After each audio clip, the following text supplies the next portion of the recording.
Hello everyone and welcome to this episode of What's That? I'm contractually obligated to be your host, Seth Benoit. And in this episode we'll be taking a look at Abigail Adams Village Green. So I know that it is a very small park. It's located right off of North Street. There's that roundabout there. It's kind of off to the side on the corner. And it's diagonally across the street from Abigail Adams' birthplace.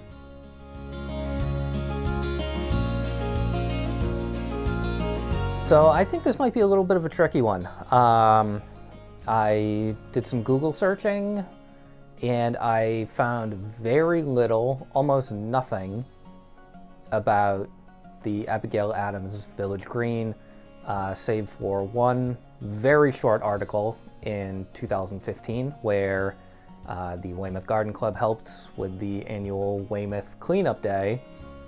They went over there and straightened up the little park and made it look nice. Other than that, I found literally nothing about the park.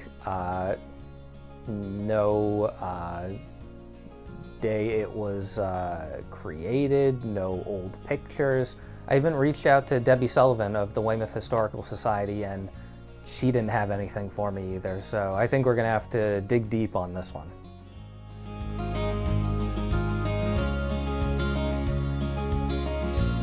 So while I contemplate my next steps here, why don't we take a quick little history detour and see what we can learn about Abigail Adams.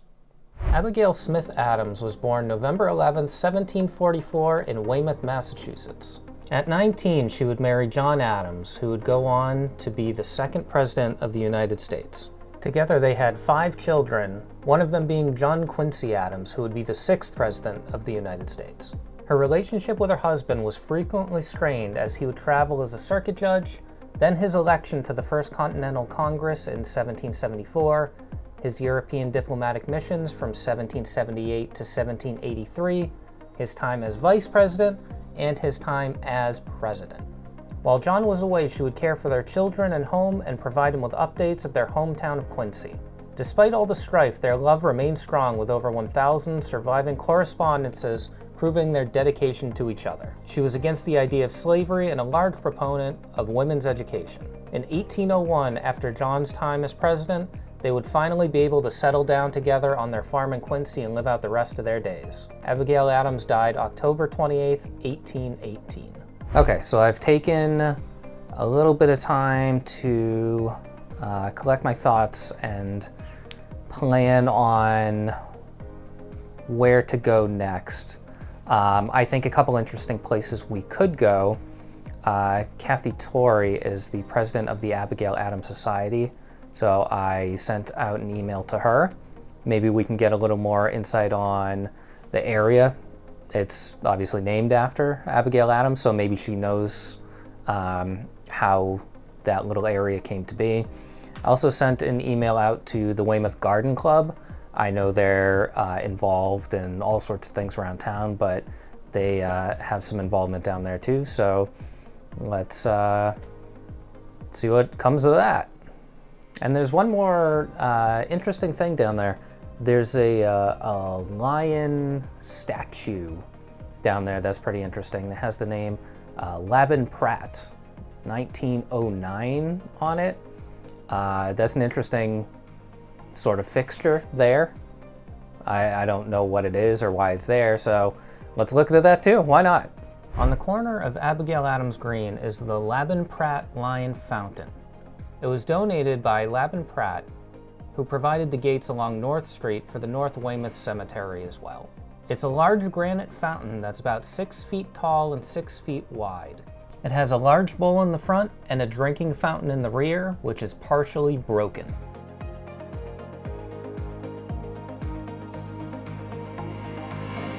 It has an arched central backdrop topped with an open scroll which rises above the bowl. The panel on the front of the backdrop holds the raised sculpture of a lion whose mouth originally contained the fountain spigot. The fountain bowl is now used as a planter, and it bears on its rim the inscription Laban Pratt 1909. It's unknown whether or not the statue was created in 1909 or was donated in 1909. So this is becoming a reason why I'm actually having a lot of fun doing the show. I looked up some information on the Lion Fountain located in the park there, and in doing research on that, I was able to find information on Abigail Adams Village Green in the same document. It's the National Register of Historic Places. It's a memo that is buried somewhere in the town website, and I was miraculously able to find it. I don't even know how, but I got a whole bunch of information on that Lion Fountain and the Village Green at the same time. And I'm astounded that I was able to do that. So without further ado, let's learn about the green. The Abigail Adams Green was dedicated as a park in 1978, but this plot appears to have always been open space and was originally the backyard of the Samuel Thompson House at 479 Green Street. Controlled by the Weymouth Conservation Commission, the park appears to have been built largely on fill atop low, swampy woodland. The park planning design is generally colonial revival with beds of native perennials informally placed alongside gravel and cinder paths. The contemporary park furniture is limited to trash cans and benches, 5 plastic-coated steel benches, and a single steel-framed bench with resin slats, which was dedicated in 2006. The idea for the park is credited to Theron I. Kane, a former member of the Weymouth Conservation Commission and an artist and landscape architect. Kane served as technical advisor in its completion. And with that, let's have a chat with one of the members of the Weymouth Garden Club. And here we are with one of the members of Weymouth's Historic Garden Club, Michelle Cappellini. Thank you so much for meeting with me today, Michelle. You're welcome. Pleasure. So how long have you been with the Garden Club? About 12 years. Wow. Yeah, about 12 years. It's a long time. Yeah. So clearly you've enjoyed doing all sorts of things. Oh yeah. I'm from Weymouth, and then I had was living in Hingham at the time, and so actually at that point we only the Garden Club only could accept Weymouth residents. That has just changed. We will accept anybody from any town is welcome to join us.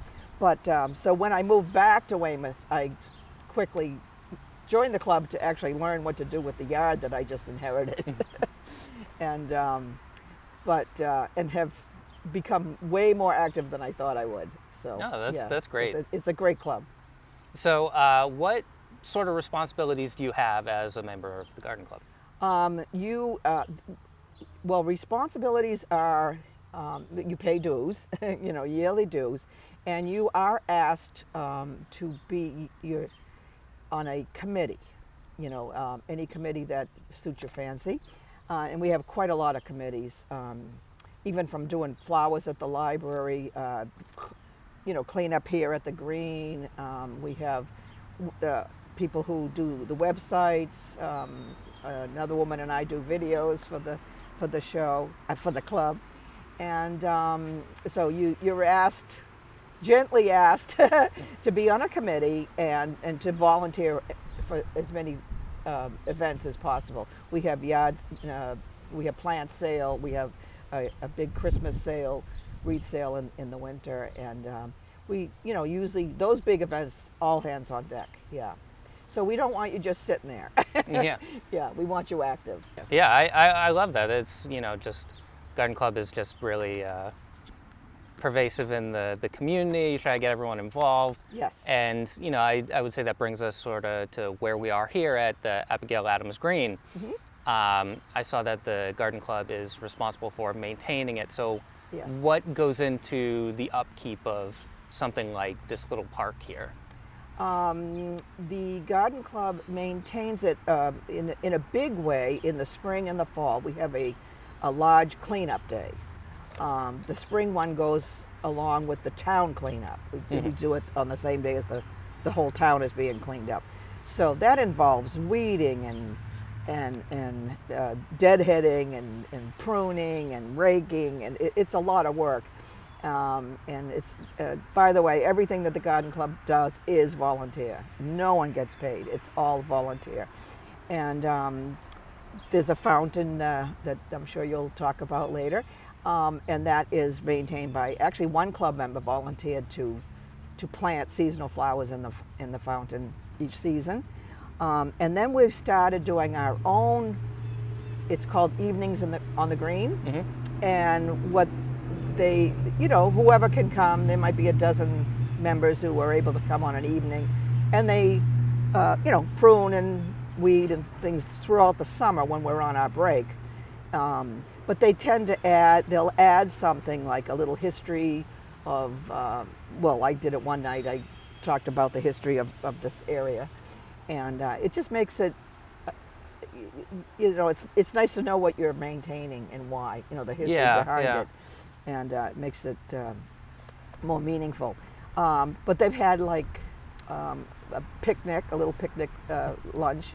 And they also, this is after they've weeded and everything, And then they'll have like a little demonstration or, a little history of a particular, invasive flowers and which, what not to plant, things like that. So it's we're very big on education. Yeah. So what goes into deciding what flowers get planted here? To be honest, I don't know. I'm not on that committee. Oh, okay. So I assume they would do research to figure out what the native species are. Native species, what's going to do well. There's a lot of shade here, so which I appreciate. Yeah, I don't like being right out in the sun. Exactly. I burn too easy. It's a beautiful, shady. It's a great place to come and walk and just sit. And it is kind of hidden, even though it's right in the middle of traffic. But it's a little hidden gem. So I'm sure that and also you want to make sure there's always something blooming. Mm-hmm. So in the spring, in the fall, the daffodil bulbs, tulip bulbs are replenished, always more being planted. So those are the first things we see in the spring, is the bulb flowers. And then right now is the hydrangeas, the daylilies, they're all coming up. So there's constant blooming, which is amazing. So it's best to come here more than once. Yeah. Yeah, I think that one of the main difficulties here is there isn't really a formal parking lot. That's the only drawback is, because we've talked about having events here with town permission, of course. It is town property. We don't own it. But yeah, parking would be all street parking. And then, the streets are kind of narrow right here. So we really haven't had an event. Yeah, which is unfortunate. It'd be really nice. Yeah, no, it really is just such a nice little shady, cool spot. Yeah. I could definitely see people having picnics out here. Yeah, and everything. A picnic would be perfect. Yeah, under the trees and something new that we did for the Weymouth 400 with the president at the time, Ann and I. Worked on, she did most of the work, researched what herbs would have been present 400 years ago in people's gardens, just typical herbs.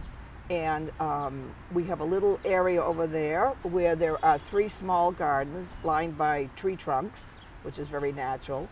And the town made us signs, so they're little commemorative herb gardens, and that was to commemorate the 400th anniversary of the town of Weymouth.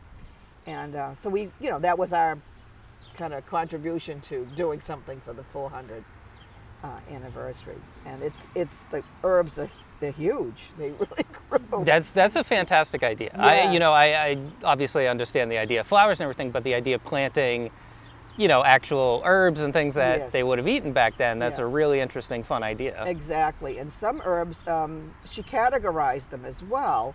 Some that are medicinal use, some for, making like teas or whatever, and then food, different. She categorized the 3 little gardens. And now that is in the sun. that needed to be in the sun. So Oh, okay. it's in a sunny spot. Yeah. There is a, it's not an herb really, but it's I think it's called a rabbit's ear. And the leaf is very, very, very, very soft. It's cushiony almost. That would have been under medicinal. If you had a cut, you could use the leaf as like a gauze pad, and then wrap. Oh, that's very cool. Yeah, and it was very it was soothing because it's a very soft leaf. So that particular plant would be under medicinal. I think I've covered a lot of what I've been sort of searching for in this. So thank you so much for your time today and sitting down with me, and hope to enjoy some more time in the shade here. Yes. Abigail Adams Village Green is a little hidden nugget, even though it's right in the middle of traffic. The area has always existed, but it wasn't until the late 70s when a Conservation Commission member helped design and dedicate the park.